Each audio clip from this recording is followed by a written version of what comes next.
ഞാൻ ചോറൂന്ന് കണ്ടിട്ടേ അവർക്ക് ദോശ വേണ്ട പോലും, ഈ ചോറും ഈ കറിയാ പോലും വേണ്ട. ഞാൻ അവർക്ക് ദോശ ചുട്ടോണ്ടാണെങ്കിൽ കുറച്ച് ചോറും വെച്ചിട്ടുള്ളൂ. ഭാര്യ ഭാര്യ തിന്നാകെ എത്രയേ ഉള്ളൂ. തിന്നുന്നുണ്ടാ?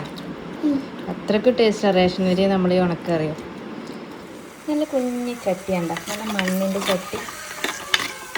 ഇപ്പം ഇങ്ങനെ ഇരുന്നപ്പോൾ നമ്മളെ ഈ തെരൻ്റെ ഉണക്കില്ലേ, ഈ തെരൻ്റെ ഉണക്ക് ഇതുകൊണ്ടൊരു മൊളീഷൻ വെച്ച് ചോറ് തിന്നാനൊരു പൂതി.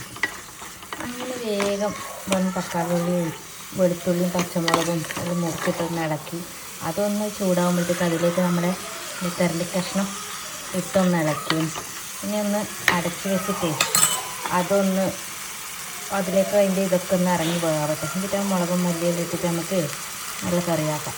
മുളകും മല്ലിയും അതിൻ്റെ ഇട്ടിട്ട് പുളി ശരിക്കും പറഞ്ഞാൽ പിഴിഞ്ഞ് വയ്ക്കുക വേണ്ട, ചെറിയ കറിയാണ്, പിഴിഞ്ഞ് വയ്ക്കാന്ന് വരിക. അങ്ങനെ തന്നെ അതിൻ്റെ ഇട്ട് എന്നിട്ടൊന്ന് ഇളക്കിയിട്ട് ഈ മുളകിൻ്റെയും മല്ലിൻ്റെയും പച്ചമുളക് പോകുമ്പോൾ ആ ഒരു എണ്ണയിലൊന്ന്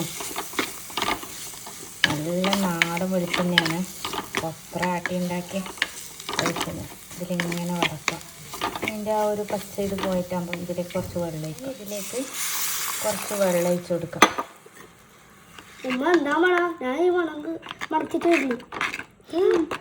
ഇത് ഉണക്കറിയാണ്, കൂട്ടോ. ഈ ഉണക്കറി മറ്റേ കല്ലുണക്കെന്ന് എൻ്റെ മോനെല്ലാം പറയും, തെരണ്ടിയില്ലേ, അത് തേങ്ങ അരച്ച് വെച്ചിട്ടായാലും മുളീഷനായാലും അത് ഭയങ്കര ഇഷ്ടം. അത് ചോറിനും ദോശക്കൊക്കെ കൂട്ടാൻ അടിപൊളിയാണ്. അപ്പോൾ ഇതുപോലെ എന്നെ പോലെ ഈ ഉണക്ക് കറിനോട് ഇഷ്ടമുള്ളവർ ഒന്ന് കമൻറ്റ് ചെയ്യണേ. ഇനി ഇത് 2 തിളച്ചാൽ നമുക്ക് അടിപൊളി കറിയായി. നന്നായി തിളച്ചിട്ടുണ്ട്. അതിന് ഒന്നുകൂടി ഇതിൻ്റെ ഉപ്പും പുളിയെല്ലാം ഒന്ന് നോക്കി നോക്കട്ടെ.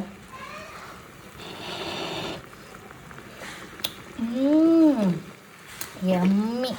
ഞാൻ വെച്ചോണ്ട് മാത്രമൊന്നുമല്ല പറയുന്നത് കേട്ടോ, ആരെങ്കിലും ഉണക്കറി വെച്ചാൽ ഇതേ ടേസ്റ്റ് തന്നെ ഉണ്ടാവും. അതിൽ കുറച്ച് പുളി കുറവാണ്, ആ പുളി പിഴിഞ്ഞിക്കാൻ മടിച്ചിട്ട് അങ്ങനെ ഇട്ടിട്ടാണ് കുറച്ചും കൂടി എടുത്തിട്ട്. നല്ല തുമ്പപ്പ് പോലെയുള്ള ചോറ്, അതിലേക്ക് നമ്മൾ ഈ ഉണക്കറി ഒഴിക്കണേ.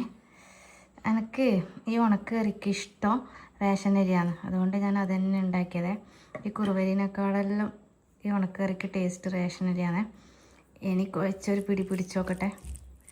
വാ, എന്താ നല്ല വെന്തിട്ട് നല്ല ഉണ്ട്.